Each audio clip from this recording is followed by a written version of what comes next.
Mga master, binasag ng GSIS ang katahimikan tungkol po sa trending nila na loan offer, no, na plano po, no, ito pong expanded MPL Flex. Kasi nga halos sa lahat po ng contents post ay laging natatanong ang mga members ng status sa expanded MPL Flex. Kaya ayon po sa Facebook post ng GSIS kahapon po ito, no, na ang natura pong proposed loan buyout program ay currently under consideration. So, ibig sabihin po niyan ay hindi pa po ito magiging available sa pinakamalapit na panahon.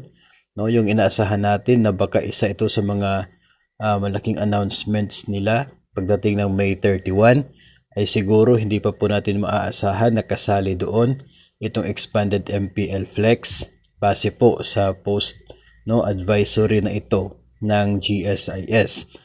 No, kasi nga hindi naman po madali, no, ang loan offer na ito kasi involved dito yung mga institution outside of the GSIS. Ang mga private lending institutions, mga bangko na siya pong i-buy out ng GSIS, bahagi po sila sa proseso, bahagi po sila sa loan offer.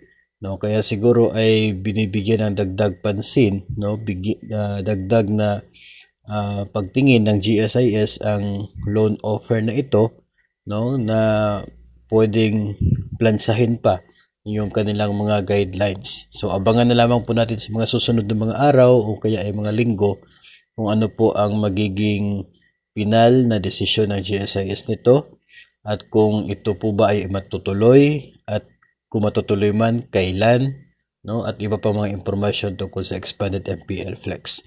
Basta bukas ay tila wala po munang aasahan na expanded MPL Flex, no, sapagkat yun nga under consideration pa itong loan offer na ito. So sana po ay patuloy lang tayong nakatutok dito sa ating pong social media accounts sapagkat kapag mayroon na pong bagong update dito ay atin pong agad na ipaalam po sa inyo.